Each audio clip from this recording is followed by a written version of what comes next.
Bienvenidos a la clase 16. Esta clase, bueno, como le estaba comentando, sería la clase donde cerraríamos electricidad y también vamos a ver algunas cosas que nos quedaron pendientes del eje de energía.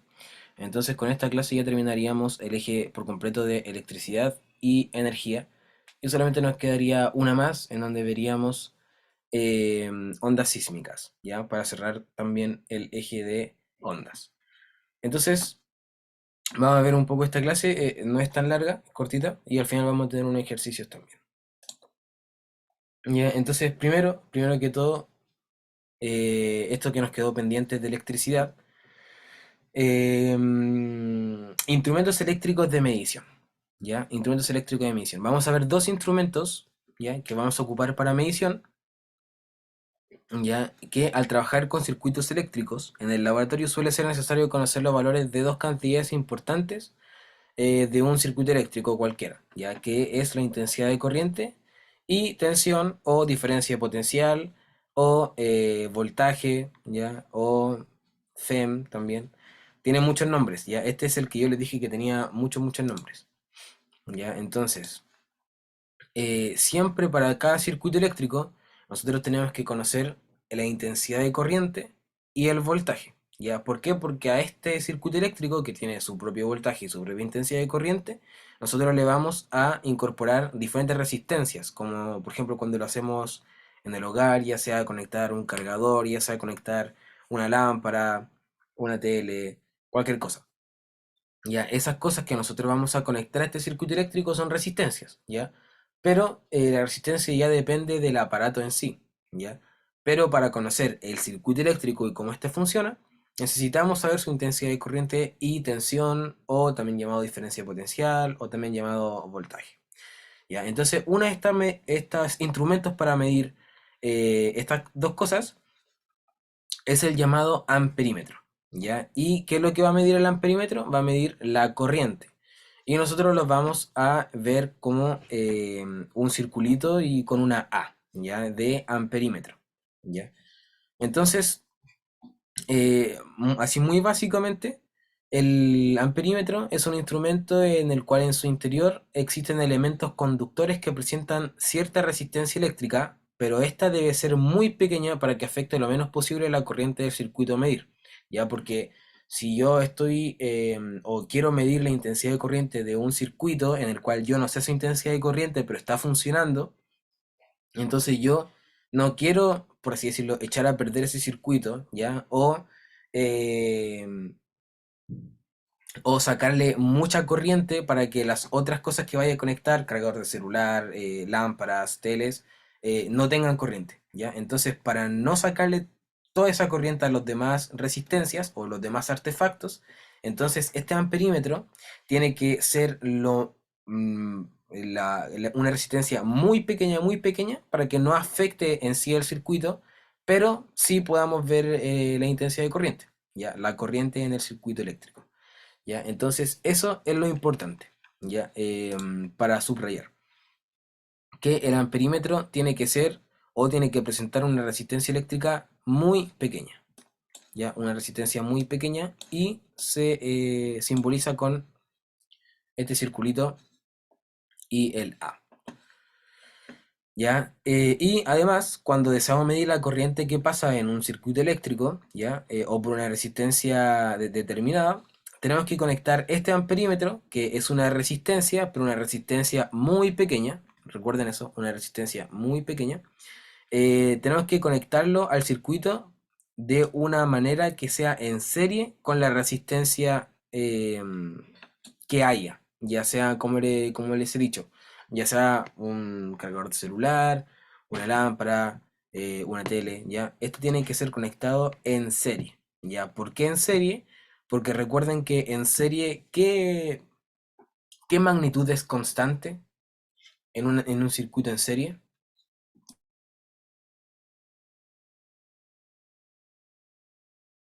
¿Se recuerdan qué magnitud es constante en serie? Del voltaje, intensidad de corriente y resistencia.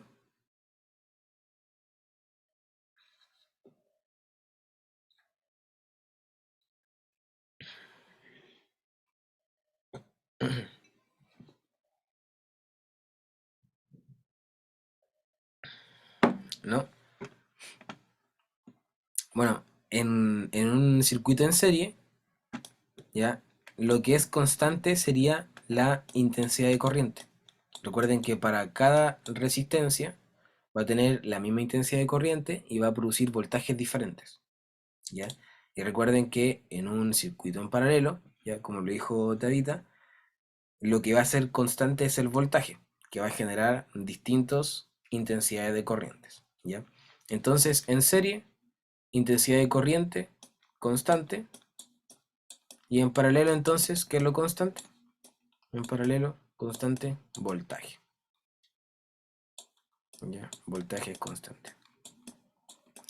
Entonces, para nosotros medir la intensidad de corriente, con este instrumento llamado amperímetro, ya que es una resistencia muy pequeña, lo vamos a conectar a las otras resistencias en una forma de en serie. ¿Por qué en serie? Porque en serie la intensidad de corriente es constante. ¿Ya? ¿Se entendió? ¿Sí? Ya. Y ahora sería, vayamos con el segundo, que sería, si el anterior era amperímetro, ¿ya? Para ver los amperes, para ver la intensidad de corriente. Ahora este mediría la tensión, ¿ya? O la diferencia potencial, o el voltaje, y se llama voltímetro, ¿ya? ¿Y cómo se representa? Así. Uy, así, con una V, ¿ya? Entonces, al igual que un amperímetro, ¿ya? Que mide la intensidad de corriente, un voltímetro mide, obviamente, el voltaje y también es una resistencia, ¿ya? También tiene una resistencia interna. Pero esta resistencia interna, cuando la vayamos a medir, nosotros ahora no la vamos a conectar en serie. ¿Por qué? Porque el voltaje en serie no es constante, sino que es variable, ¿ya? Lo constante en un circuito en serie sería la intensidad de corriente, ¿ya? Entonces, ¿en qué circuito el voltaje es en, el voltaje es constante? ¿En qué circuito? Sí.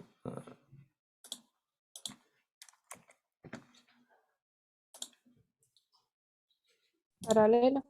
En paralelo, ¿verdad? Muy bien. Entonces, como en paralelo el voltaje es constante, entonces nosotros vamos a conectar el voltímetro a las resistencias, la vamos a conectar en paralelo, ¿ya?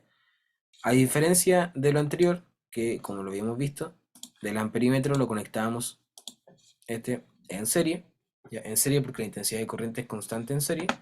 El voltímetro que vamos a medir voltaje, eso es lo que queremos medir, va a ser en paralelo.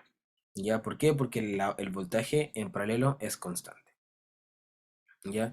Ahora, también a diferencia del amperímetro, el voltímetro, la resistencia que tiene en sí este instrumento, ¿ya? El voltímetro, ya no va a ser la menor posible, sino que ahora va a ser la mayor posible. ¿Y por qué va a ser la mayor posible? Porque recuerden cómo es la resistencia total en un circuito en paralelo.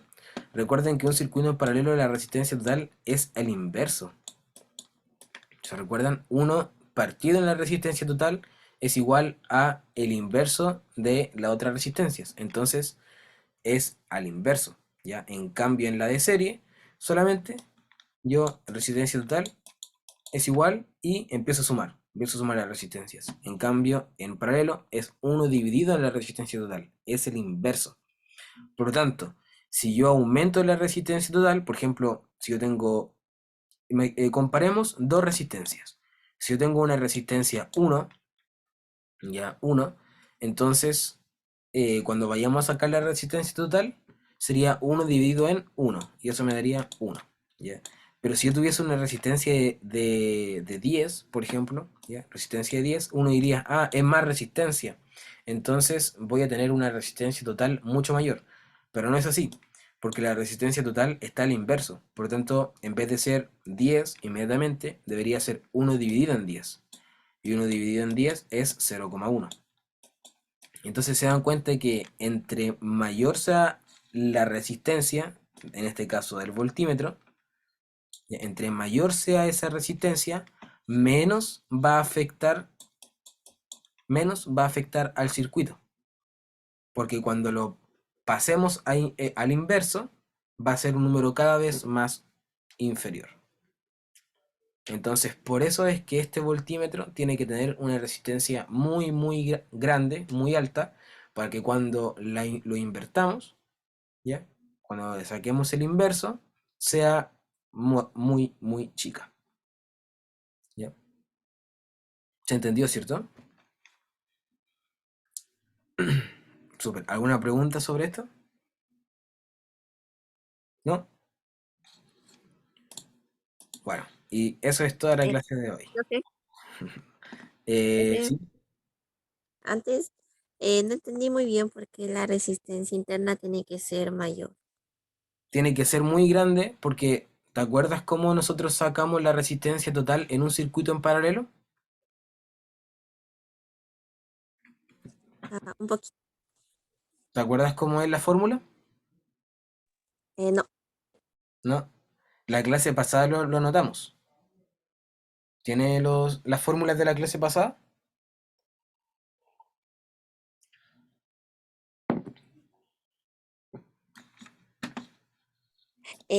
No, no tengo la fórmula.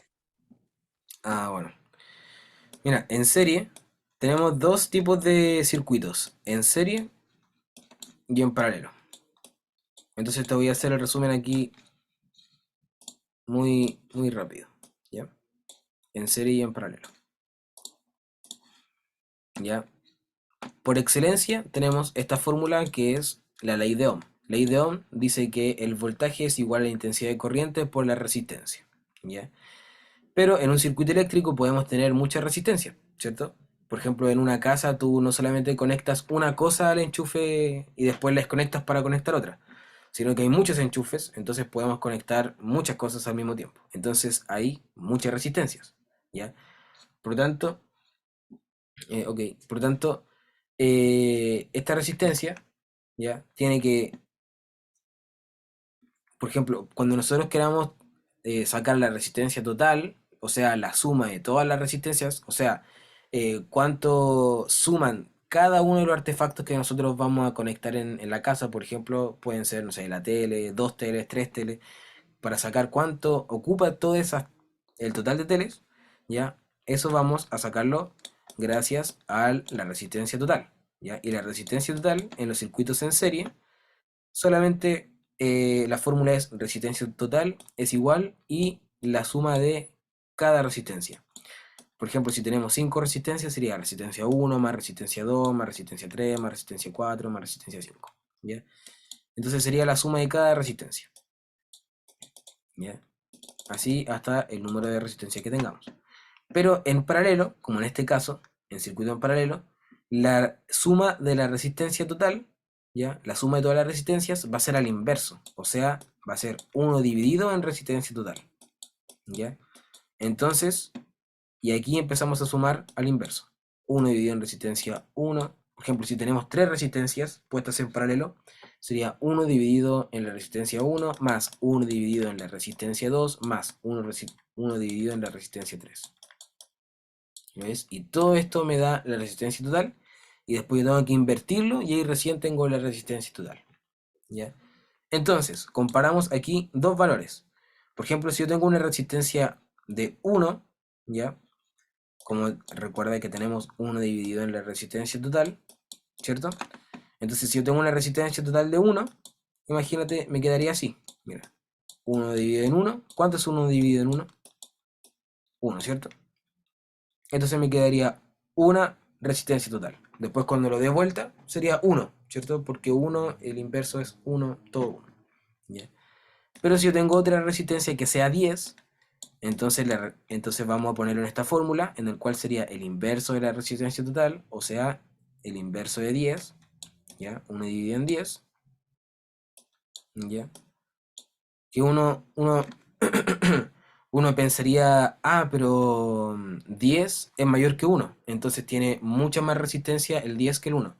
Pero no, porque ese 10 cuando lo ponemos en la fórmula se invierte. Entonces al invertirse quedaría como 1 dividido en 10 y eso sería, por ejemplo, 0,1. Entonces, ¿cuál de las dos resistencias total es mayor, Shirley? ¿El 1 o el 0,1? ¿Cuál de los dos es mayor?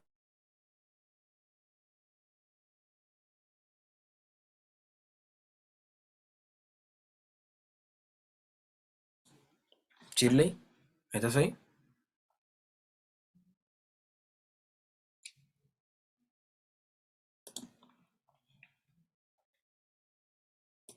Sí, ¿cuál de las dos es mayor? ¿El 1 o el 0,1?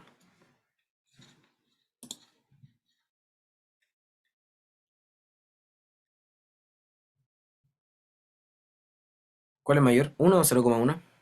¿Qué número es mayor?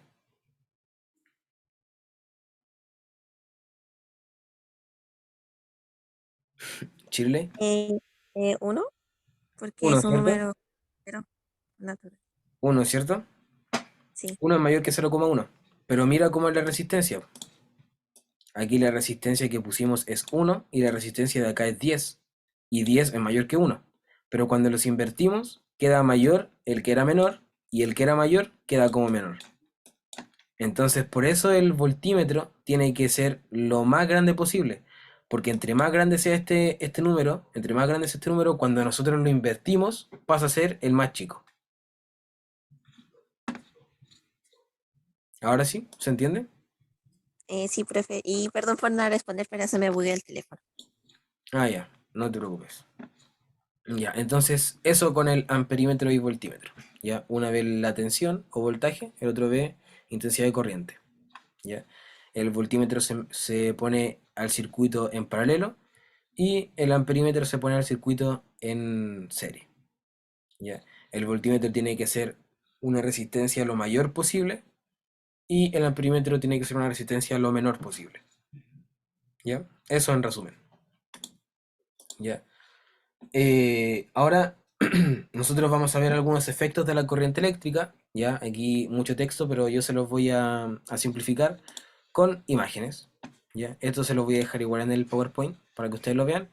Pero básicamente vamos a tener diferentes tipos de efectos de la corriente eléctrica. ¿Ya? Por ejemplo, en el efecto fisiológico, ¿qué es lo que pasa cuando nosotros, por ejemplo, nos electrocutamos o pasa la corriente eléctrica a nuestro cuerpo? ¿Ya? Se produce que el sistema nervioso,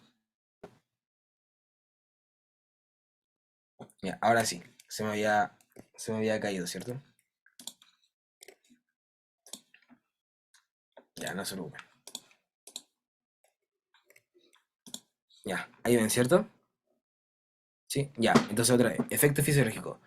Entonces, cuando nosotros nos electrocutamos, por ejemplo, ¿ya? O ingresa la corriente eléctrica al cuerpo humano, ¿ya? O a los organismos vivos en general, entonces va a actuar directamente sobre el sistema nervioso. ¿Cómo actúa? Haciendo que los músculos se contraigan, ¿ya? Y a eso nosotros le vamos a llamar choque eléctrico, que estaría aquí en esta imagen, ¿ya? Otro efecto, por ejemplo, el químico, básicamente en una reacción química se le introduce ya o se le agrega electricidad y eso quedan eh, como cuando uno ve un auto cromado, así como medio metálico, ¿ya? Como que produce ese efecto, ¿ya? Otro efecto, un efecto magnético, ya que para el efecto de la prueba no es importante conocerlo, de hecho lo sacaron de física, ya, pero si ustedes ven la imagen que está aquí, sería algo así. En este cable, que sería un conductor, ya, un conductor, una resistencia, transita una corriente eléctrica. Vean aquí que podemos ver que hay una corriente eléctrica, ya, aquí intensidad de corriente que está yendo desde el más hasta el menos. Y esta intensidad de corriente que está pasando sobre este cable produce un campo magnético, ¿ya? Que aquí está representado con la letra B, que serían estos círculos, ¿ya? Esos círculos. Entonces, ese es otro efecto que puede tener la corriente eléctrica, ¿ya? Un efecto magnético, ¿ya? Y por último, y el más importante, un efecto térmico, ¿ya? Que también se le puede conocer como un efecto Joule, ¿ya? Como en la energía, cuando nos estábamos viendo energía en que se mide en joules, lo mismo. Este mismo personaje se le describe un efecto que también tiene su nombre, el efecto Joule, en el cual la corriente eléctrica ya pasa sobre un cable, produciendo que en este cable ya o en una resistencia cada vez más los electrones choquen entre sí, choquen entre sí, ya, choquen entre sí. ¿Y qué es lo que pasaba cuando atómicamente, ya, o en el átomo, había mayor cinética o mayor movimiento de los átomos? ¿Qué es lo que pasaba? Que aumentaba la temperatura, ¿cierto? Si es que ocurren mucha más cantidad de movimiento, mucha más cinética, entonces obviamente va a ocurrir que hay más energía y por tanto mayor temperatura. Entonces, el efecto Joule dice que cuando pasa corriente, ya que la corriente recuerden que es cargas eléctricas pasando por un cable, por un conductor, entonces este va a aumentar de temperatura dependiendo de la cantidad de electrones que pasen, ¿ya? Y dependiendo de los choques que tengan, ¿ya? ¿Y esto qué va a producir? Va a producir que haya una energía de vibración y por tanto que el material se caliente. Y este mismo efecto se aprovecha en algunos artefactos domésticos, como pueden ser la estufa, los secadores de pelo, los calefactores, parrillas eléctricas, etcétera. ¿Ya? Eso es lo que ocurre, entonces gracias a la corriente eléctrica podemos hacer que algunos conductores, ¿ya? O resistencias se calienten y nosotros ocupar esa energía o esa temperatura. ¿Ya? Y aquí hay un ejemplo. También otro ejemplo es, por ejemplo, las luces, ¿ya? Las lámparas. ¿Ya? Una bobina se prende y irradia energía lumínica. Eso con relación al efecto de la corriente eléctrica, ¿ya? Y por último, ya para cerrar con energía, que también fue algo que nos faltó en las clases pasadas, vamos a hablar sobre los tipos de energía que podemos ver, ¿ya? Como un dato, solamente un dato, aquí les puso una tabla del consumo energético mundial que hubo en 2004, ¿ya? Entonces nosotros podemos ver los tipos de combustible en este gráfico, como por ejemplo puede ser el petróleo, el gas, el carbón, tipo de combustible hidroeléctrica, ¿ya? Con las centrales hidroeléctricas, nuclear, geotérmica, etcétera, ¿ya? Y nosotros podemos observar que la mayor tipo de combustible que utilizamos mundialmente, ¿ya? Es el petróleo, ya seguido por el gas y el carbón, que son combustibles que uno ya conoce que no le ayudan en nada a todo lo que sería la naturaleza. Ya, de hecho, ensucia el aire, la atmósfera y todo. Entonces vamos a ver diferentes tipos de energía y diferentes formas en las cuales nosotros podemos obtener energía un poco más renovables y que no ensucien tanto el planeta. ¿Ya? Entonces, bueno, se puede ver la alta dependencia de la energía a partir de petróleo o fósiles, la cual es bastante contaminante, al igual que las que le siguen como el gas y el carbón, ¿ya? Y últimamente se ha buscado otra forma de obtener energía a partir de fuentes más renovables y vamos a ver algunas para cerrar la clase, ¿ya? Entonces, por ejemplo, algunos tipos de energía y de cómo obtener energía estarían la energía hidráulica, ¿ya? ¿Qué es la energía hidráulica? ¿Ya? O cómo se saca energía del agua. Bueno, no sé si ustedes han ido al sur o al norte, hay varias partes donde existen estas centrales hidráulicas y se aprovecha la gravedad del agua, ¿ya? La gravedad del agua. Entonces siempre lo ponen como, como en un, a ver, como si fuese una piscina gigante o un lago, ¿ya? Y después que toda esta agua caiga hacia un, ya sea un río o alguna estructura que construyan seres humanos. Entonces, cuando cae este agua, hace girar una bobina, una turbina, ya que está, por ejemplo, aquí, en esta parte de la imagen. Y esta turbina lo que hace es moverse gracias al movimiento del mismo agua, ya, gracias a la gravedad. Y esa turbina al moverse genera electricidad, la cual se almacena en generadores y luego se puede administrar o expandir por las redes eléctricas, ¿ya? Entonces, esa es una forma que se ha visto, que también hemos usado bastante aquí en Chile, pero no se no se le atribuye como el nombre eh, de renovables, de fuentes renovables, ¿ya? ¿Por qué? Porque destruyen mucho el ambiente, ¿ya? Hay muchos animales que también necesitan estos ambientes, ¿ya? O árboles, o lagos, o ríos que estaban ahí, pero al construir estas grandes instalaciones, también eh, dañan a estos animales, por lo tanto no se considera como una fuente renovable, ¿ya? O sea, renovable sí, pero no como verde, por así decirlo, no como que ayuda a la naturaleza, ¿ya? Pero obviamente puede que sea renovable, ¿ya? Otra energía es la nuclear, la cual está a partir de la fisión y fusión nuclear. Básicamente, ¿qué es la fisión y fusión nuclear? Es cuando nosotros separamos, ¿ya? En la fisión nuclear separamos el núcleo del átomo, ¿ya? ¿Cierto? El átomo tiene su núcleo, lo cual tiene protones y neutrones, y el electrón que está rodeándolo.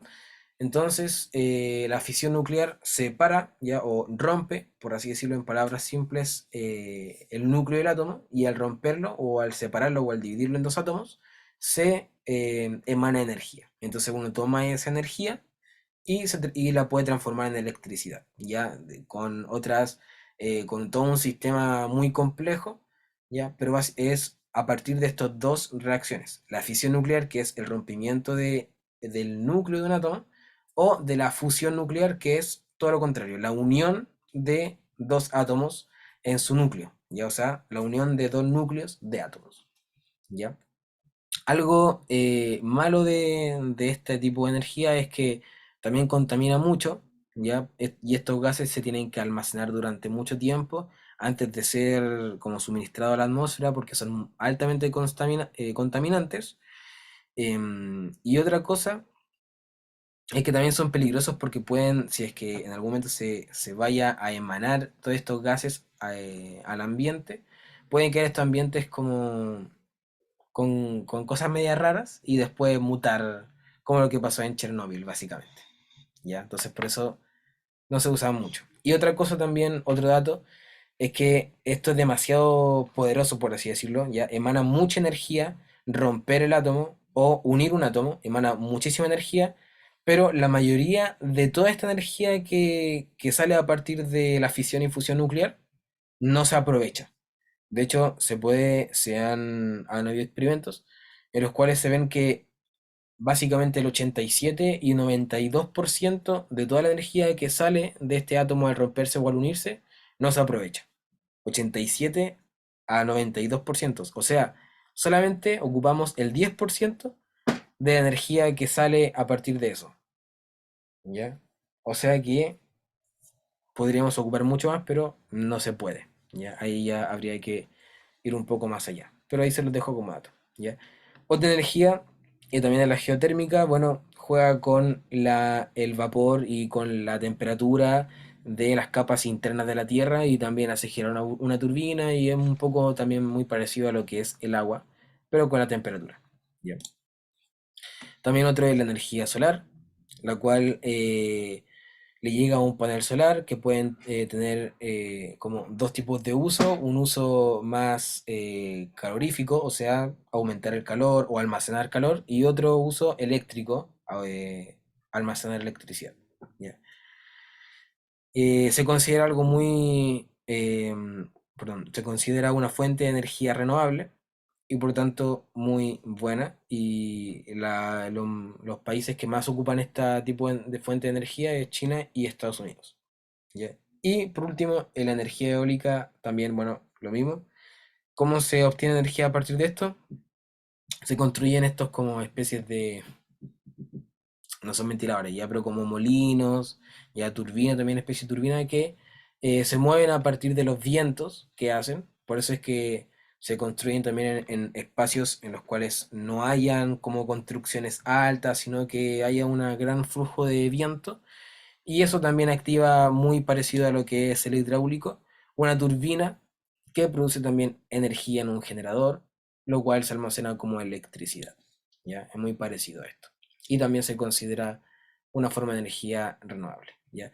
Y la biomasa y biocombustibles que no encontramos en imagen, pero básicamente es todas las como las masas o desechos de la naturaleza o de las cosas, em, como degradarlas, ¿ya? Y al degradarlas, estas sueltan como un vapor y ocupar ese vapor para lo mismo, hacer una turbina. Muchas cosas son a partir de turbinas, ¿ya? Hay otras también fuentes de energía y siempre se utilizan como la gravedad o el vapor, como en este caso, ¿ya? O el viento para hacer girar una turbina y con eso obtener energía eléctrica, ¿ya? Así que eso sería. Bueno, aquí puse otra pregunta de circuito, pero eso lo vamos a ver, o sea, se los dejo a ustedes para que lo puedan hacer, ¿ya? Si tienen preguntas, ahí me lo dicen. Les dejo aquí la respuesta. Y veamos esta pregunta y con esto quedaríamos listos, ¿ya? Un minutito y medio, ¿ya? Y después lo revisamos.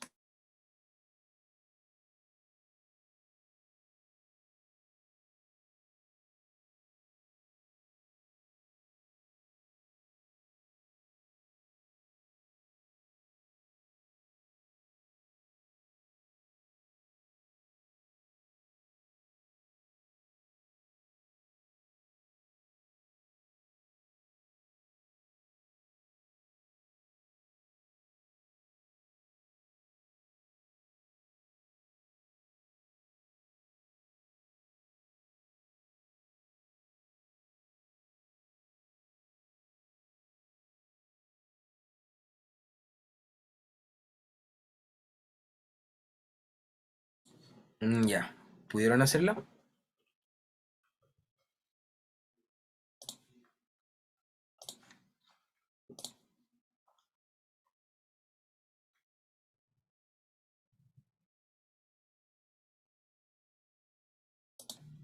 ¿Llegaron a alguna alternativa?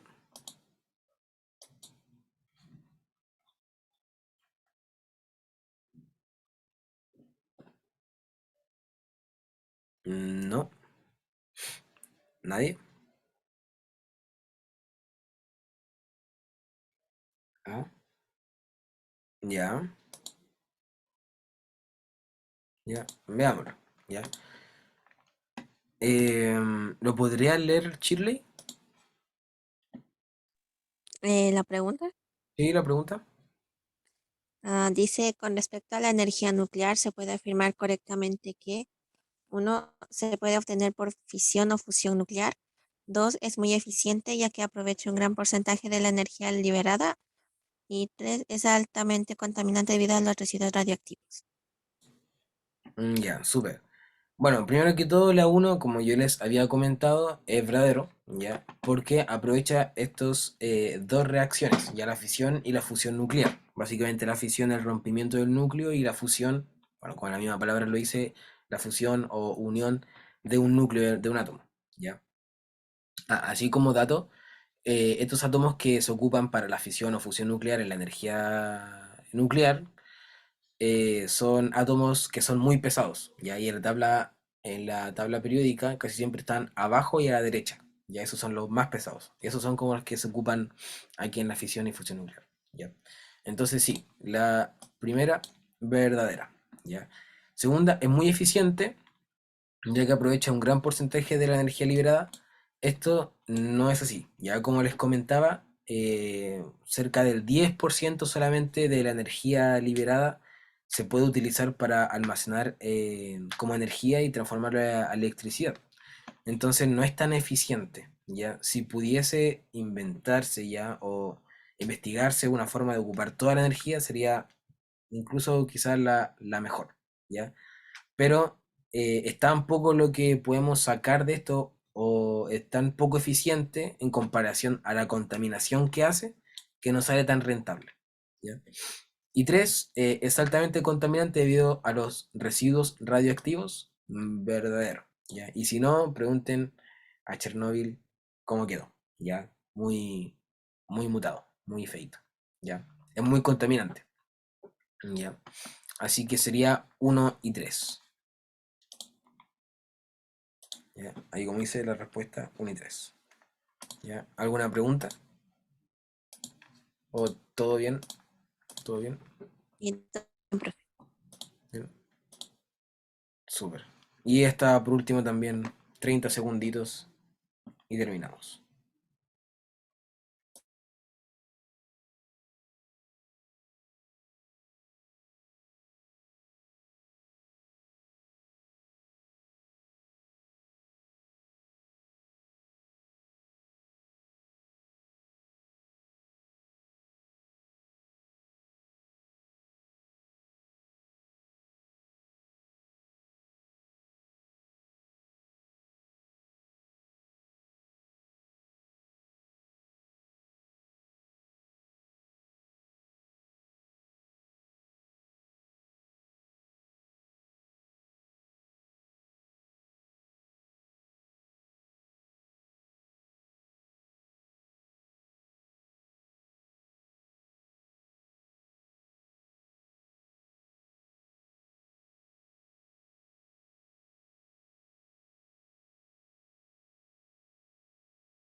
Ya, ¿pudieron llegar a algo?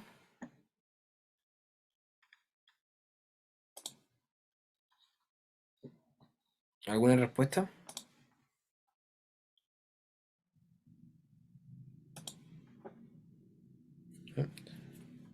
Bueno, como les comentaba, el efecto Joule es uno de los efectos que hacía la electricidad. Recuerden que hay efectos como el magnetismo, ¿ya? Efectos fisiológicos, ¿ya? Como el choque eléctrico. Efectos químicos como el color cromático en algunos fierros, etcétera. Y uno de los efectos era el térmico, ¿ya? O el Joule, que era el más importante, ¿ya? Y ocurre en un circuito cuando y aquí básicamente esta pregunta apunta a descarte, ¿ya? No creo que les pregunten esto, ¿ya? Pero sí el descarte, y esto lo van a necesitar mucho en la prueba, ¿ya?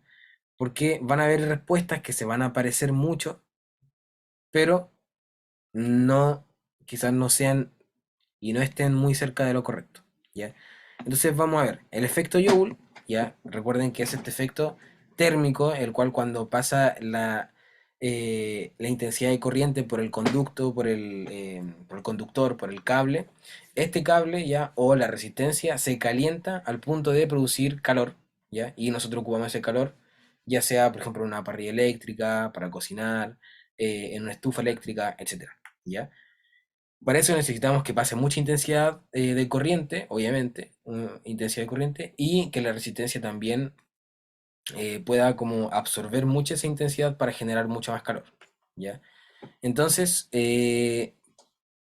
primero que todo, necesitamos intensidad de corriente, sí o sí. Si no hay intensidad de corriente, no puede haber efecto Joule, y obviamente necesitamos de un circuito. Si no hay un circuito, entonces no puede producir esto, ¿ya? Entonces, para que haya un circuito, como ya habíamos dicho, tiene que haber voltaje, o también se llama tensión o diferencia potencial, etcétera. Tiene que haber la intensidad de corriente y tiene que ver la resistencia, ¿ya? A menos que sea el cable solo, pero siempre tiene que presentar una resistencia, que en este caso sería el artefacto que nosotros conectemos al circuito, como la parrilla eléctrica, estufa de corriente, etcétera, ¿ya? Entonces, vamos a ver. Hay elementos que tienen más resistencia que otros. O sea, el efecto Joule ocurre cuando solamente hay elementos más resistentes que otros, ¿ya? A esto no apunta la pregunta, ¿ya? ¿Por qué? Porque hay elementos que tienen más resistencia que otros.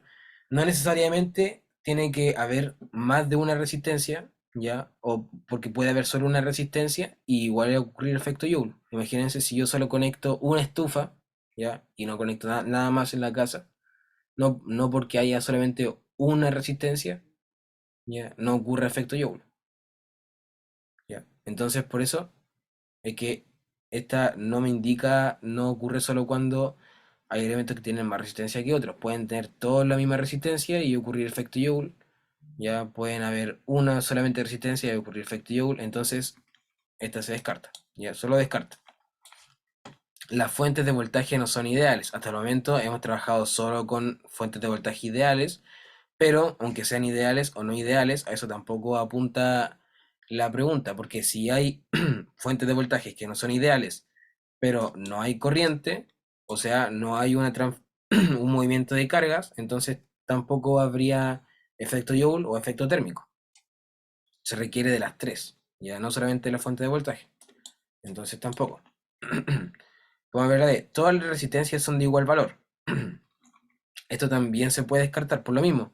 No necesariamente todas las resistencias tienen que ser de igual valor, ¿ya? Para tener efecto Joule, ¿ya? O sea, no todas, por ejemplo, si conectamos una estufa a la corriente y una tele y un cargador, no todos estos artefactos necesitan o necesariamente ser de la misma resistencia para que ocurra el efecto Joule, para que ocurra este efecto térmico, ¿ya? Para que ocurra calor, para que la estufa esté prendida, por ejemplo, ¿ya? Entonces también se descarta, no tiene nada que ver. Y el voltaje de la fuente es muy elevado, también lo mismo. No me dice nada de la intensidad de corriente, ya porque puede que el voltaje sea muy elevado, pero si no hay intensidad de corriente, no hay nada, si no hay resistencia, no hay nada. Puede que el voltaje también sea no tan elevado, sea pequeño, pero igual ocurre efecto Joule porque la resistencia así lo permite, ¿ya? Porque, por ejemplo, si nosotros conectamos una estufa, igual va a calentar, ¿ya? Quizás no al mismo nivel, si es que el voltaje es más fuerte, ¿ya? ¿Por qué? Porque obviamente va a calentar a un nivel mucho mayor, pero aún así igual va a estar presente el efecto Joule, ¿ya?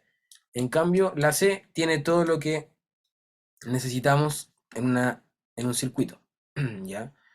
Tiene corriente, ¿ya? Tiene corriente, y para que haya corriente, ¿ya? Para que haya un flujo de cargas, un movimiento de cargas, tiene necesariamente que haber una diferencia de potencial, una diferencia en un lugar, un extremo donde le falten electrones y un extremo el cual cede electrones. Eso es una diferencia de potencial y eso es voltaje. Y esto es necesario para que ocurra intensidad de corriente. Entonces, si hay intensidad de corriente, hay voltaje, pasa corriente en un conductor que presenta una resistencia. Esta es la más completa, ¿ya? Las otras pueden ser, ¿ya? Pueden ser y también no pueden ser. Entonces aquí hay que buscar la respuesta más correcta, ¿ya? Y también siempre poner como la alternativa en modo de negación. Como por ejemplo, por ejemplo, en la D, si ustedes se fijan, dice todas las resistencias son de igual valor, pero ustedes tienen que hacerse esta pregunta. Si todas las resistencias son de diferente valor, ya en la negación, si no son de igual valor, si son de diferente, ¿qué es lo que pasa? ¿No va a ocurrir efecto Joule? No, igual puede ocurrir efecto Joule, ¿lo ven? Entonces por eso se descarta, porque pueden ser de igual o pueden ser de diferente valor, y no por eso no va a ocurrir efecto Joule, no va a ocurrir efecto térmico. Básicamente no va a ocurrir que la estufa se prenda, ¿ya? No, ¿cierto? Entonces por eso se descarta. Y así ustedes pueden ir descartando cada una. Y la más completa, o la que puede responder mejor a la pregunta, sería la alternativa C, ¿ya? Que nombra básicamente los elementos de un circuito eléctrico. Así, eso era solamente descartar y leer y descartar. ¿Ya? Así que eso. ¿Alguna pregunta? ¿Algo que quieran comentar? ¿No? Bueno, eso sería la clase de hoy. No era muy larga ya, igual tuvimos harto tiempo viendo los ejercicios de la clase pasada, pero eso, no es tan larga la clase de hoy y ya nos quedaría la última clase la próxima semana que sería de ondas sísmicas y ahí ya nos despedimos. Ya. Así que eso, muchas gracias por quedarse hasta el final y que tengan un muy buen fin de semana.